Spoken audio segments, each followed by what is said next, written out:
President-elect Rodrigo Roa Duterte for the administration of the oath of office. I, Please state your name. Rodrigo Roa Duterte, do solemnly swear that I will faithfully, conscientiously fulfill my duties As President as of the President Philippines, of the All those who Philippines. tried from Mindanao couldn't capture national office because their votes were just from Mindanao. What makes Duterte phenomenal is that he won Metro Manila. You see an entirely different Duterte. I didn't expect to see a very presidential-like, honest, humble personality in a president-elect. Duterte tapped into the frustration of so many Filipinos who are willing to give up even full peace and all the government programs just to be safe in their homes. The president, even if he's not running, is actually the one at the center of things. Midterm election is the time when either he consolidates power or he will lose the momentum that he had when he won. So this is really a question of what will happen to the next 3 years. We have reached a point in the term of President Duterte wherein we will be able to answer na will he be able to sustain the agenda that the remaining part of the agenda, or will it lose steam? I think this is going to be a defining moment for him.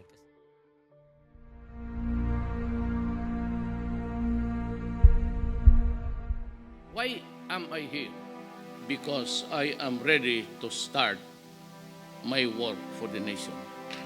Thank you and good afternoon. But what do you think should be there? Because we're talking here of the next 3 years. Crucial stages. Traditionally, Philippine presidents are seen as weakened. Which does not apply to him, considering kita mo sa pulse survey, 85%, talong tumaas.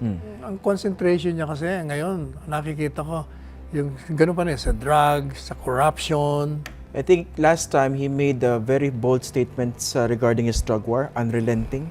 Unrelenting until the end of his term. So that will be until the the same. last day. I will begin in 3 years I'm out.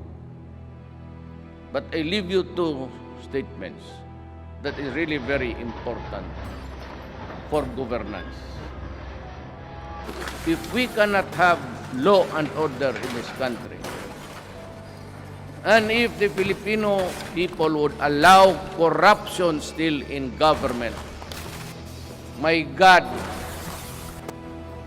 even if you give a president 5, 10 terms, if you remain with this kind of structure, we can never hope to develop within the next, I don't know. Talagang hanggang dyan lang tayo. This will be a city that will be safe. And this will be a city without drugs. If you destroy my country, and if you destroy our children, I will kill you.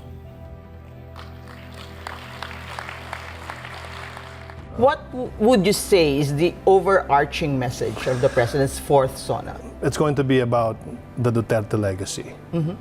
And under the Duterte legacy, what the President would be doing for the next 3 years. And that would be, number one, poverty alleviation, bringing poverty rate down from 21 to 14 and making the economy upper middle class by the end of this term. All I want to do is just to work and work and work for the Filipino. Kasali na kayo dyan. Magtatrabaho talaga. Magpakamatay ako ng trabaho para sa inyo. Second would be the infrastructure projects, build.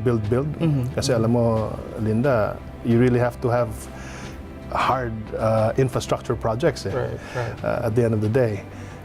I spoke of the opportunities for mutually beneficial partnership, especially in the Philippines Infrastructure Development Program. With build, and build, I invited the stakeholders to take part in what is the largest effort to date to modernize the integrated Philippine infrastructure. Our people's welfare will always be at the center of your government's agenda.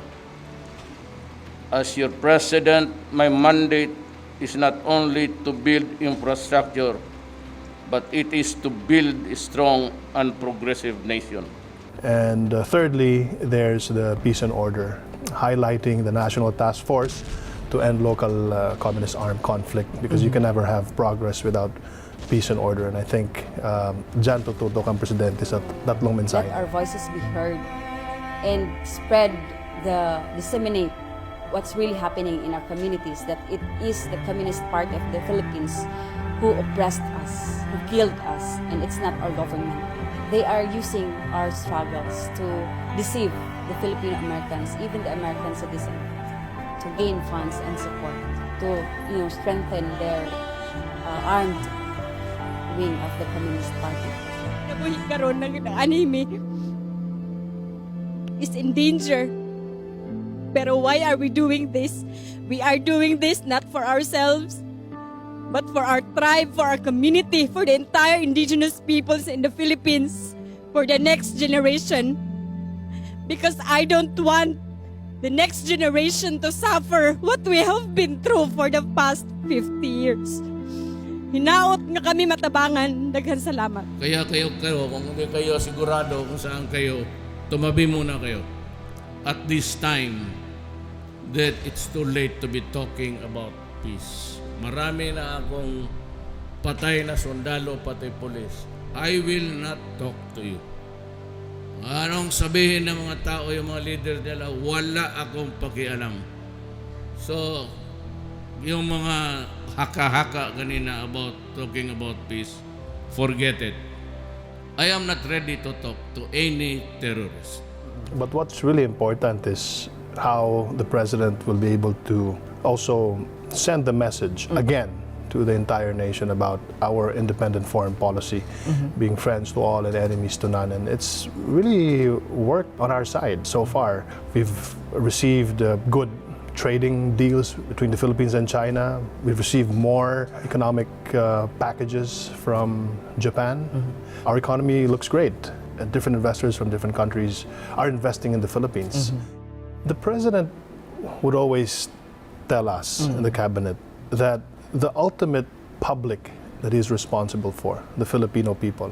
So it is essentially the preservation of life of the Filipino people. His constitutional mandate is to protect the life of every Filipino.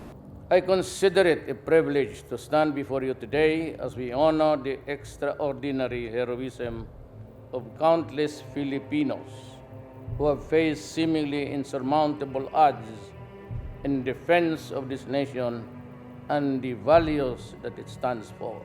We honor our brave troops who gallantly sacrificed their lives to defeat communist insurgencies, Islamic separatists, and other threats to our sovereignty, especially those who took part in the successful liberation of Marawi from the clutches of terrorism and extremism.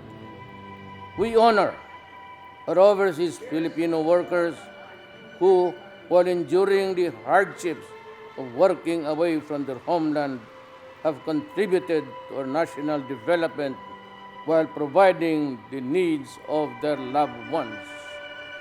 Maraming salamat, ang bayaning Pilipino. Thank you. Excellencies, ladies and gentlemen, the President of the Philippines, Rodrigo Roa Duterte.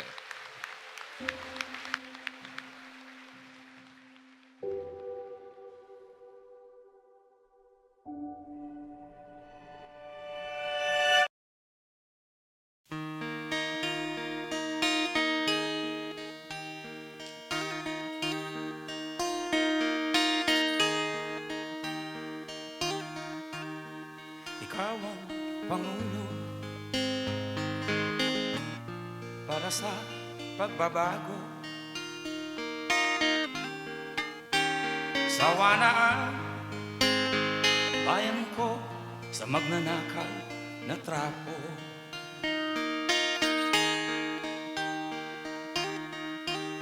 Madilim na kahapon, ikaw ang mag-aahon. Sa piling mo, di ko mawawala ang korupsyon.